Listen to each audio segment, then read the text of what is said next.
សូមជូនរឿងប្រាសាទភ្នំជីសូរ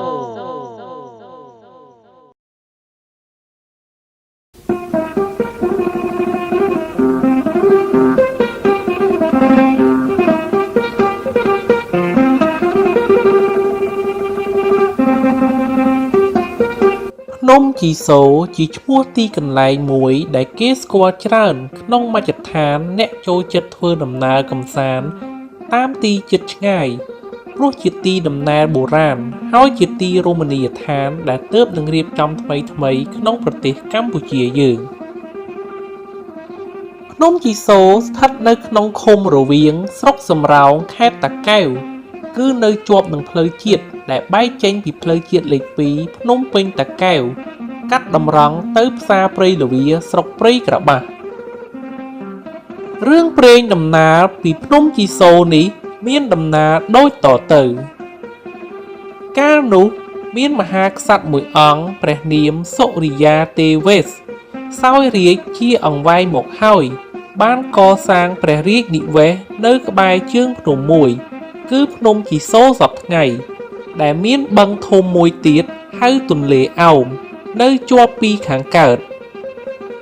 រាជនិវេសនេះស្ថិតនៅកណ្ដាលព្រៃមួយហៅថាព្រៃសែនភូវាំងក្រោយដែលសាងព្រះរាជនិវេសរួចហើយព្រះរាជាទ្រង់ប្រារព្ធធ្វើពិធីចម្រើនព្រះកេសព្រះរាជឱរសរបស់ព្រះអង្គព្រះរាជពិធីយ៉ាងឱឡារិកក៏បានចាប់ផ្ដើមដោយមានពពួកព្រាហ្មណ៍ព្រឹទ្ធកវីព្រឹទ្ធាចារ្យចូលថ្វាយសពសាធុការចំពោះព្រះរាជឱរសបន្តបន្ទាប់គ្នាពេលនោះព្រាហ្មណ៍ព្រឹទ្ធាចារ្យម្នាក់ជាអធិបតីក្នុងពិធីនោះបានចូលទៅថ្វាយព្រះពរក្រោយគេមានសេចក្តី3ប្រការប្លែកពីគេថាសូមឲ្យមានកម្លាំងដូចស្រមោចសូមឲ្យមានឫទ្ធិដូចខ្មោចសូមឲ្យមានចិត្តមុតដូចមនុស្សស្រីក្រោយដែលទ្រង់ព្រះសណ្ដាប់ឃ្លាទាំងនេះចប់ព្រះរាជាក្រេវក្រោធនឹងព្រាហ្មណ៍ព្រឹទ្ធាចារ្យនោះមួយរំពេចប៉ុន្តែព្រាហ្មណ៍ក៏សូមព្រះរាជាអនុញ្ញាតធ្វើជាពិសោធន៍យកជាបន្ទាល់ថ្វាយព្រះអង្គឲ្យទ្រង់យល់សិនព្រះមហាក្សត្រទ្រង់ប្រោសប្រទានតាមសេចក្តីសុំដំបូងទ្រង់ពោលថាឲ្យមានកម្លាំងដូចស្រមោចគឺព្រាហ្មណ៍បង្គាប់ឲ្យធ្វើរូបដែកមួយប៉ុនខ្លួនមនុស្សម្នាក់ហើយហៅមនុស្សម្នាក់ឲ្យមកលើករូបនេះលបងមើលតែលើកមិនរួចសោះរួចព្រាហ្មណ៍ក៏ឲ្យយកម្ជុលមួយប៉ុនខ្លួនស្រមោចមកកាត់យកប្រវែងប៉ុនស្រមោចប្រឡាក់ទឹកឃ្មុំហើយយកទៅដាក់ឲ្យស្រមោចរោម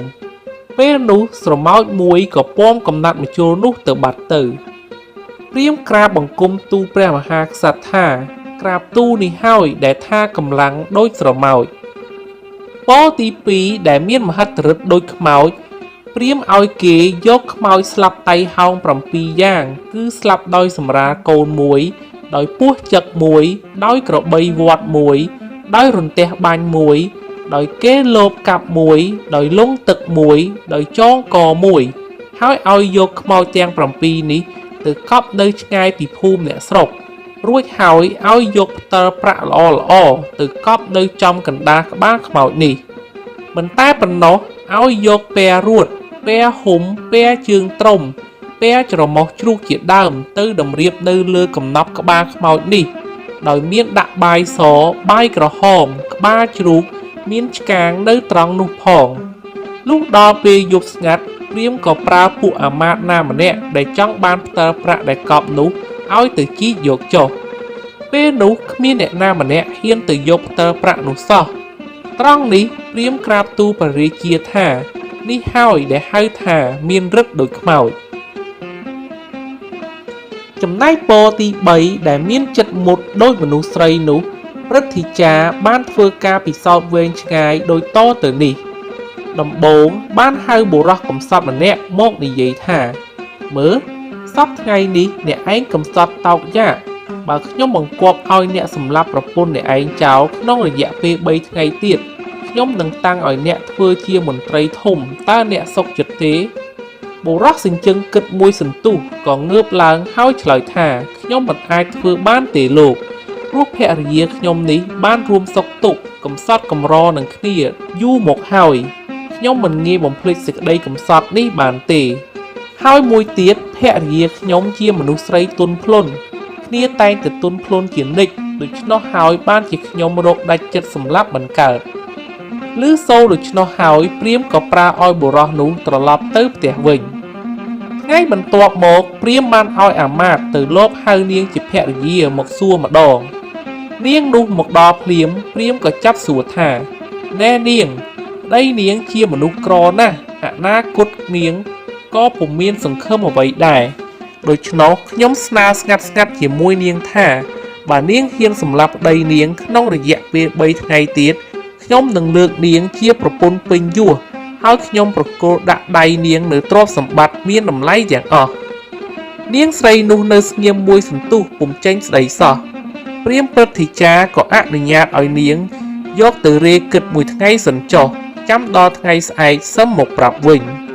នាងស្រីក៏លាចេញទៅលុះថ្ងៃស្អែកត្រឡប់មកនាំចម្លើយមកវិញនាងជម្រាបព្រាហ្មណ៍នៅចំពោះព្រះភក្ត្រមហាក្សត្រថាខ្ញុំព្រមធ្វើតាមលោកហើយព្រោះខ្ញុំគ្មានសង្ឃឹមលើប្តីខ្ញុំទេបើរកស៊ីនេសាទត្រីយ៉ាងនេះ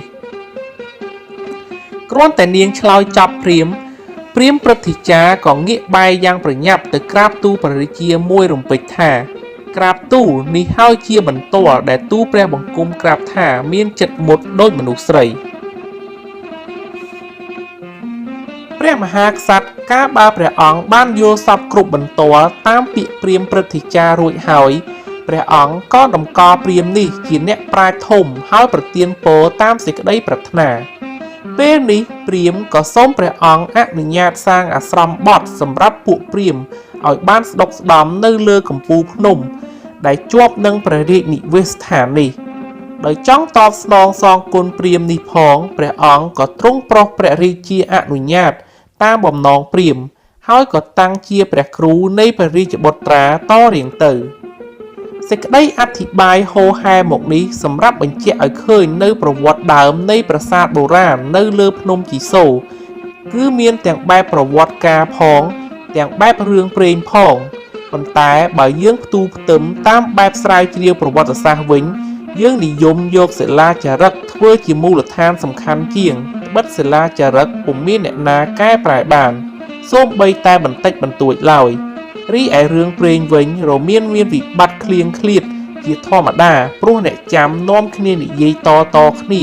តែតែមានការលើសខ្វះបន្តិចម្នាក់ជារៀងរាល់គ្នាដូច្នេះហើយទើបយើងបញ្ជាក់បានថាប្រាសាទនៅលើភ្នំជីសូរនេះកសាងឡើងតាំងពីរាជព្រះបាទសូរ្យវរ្ម័នទី1រវាងគ្រិស្តសករាជ1002ដល់1049ដើម្បីឧទ្ទិសថ្វាយទេវរូបតំណាងព្រះសិវៈដែលមានសមិទ្ធនាមមួយថាគំពេងចក្គុតស្រីសូរ្យវ័នទេវៈឬហៅកាត់ខ្លីឲ្យចាំថាព្រះឥសូរហើយទីនេះក៏មាននាមថាសូរ្យបវត្តមានន័យថាភ្នំនៃព្រះបាទសូរ្យវរ្ម័ន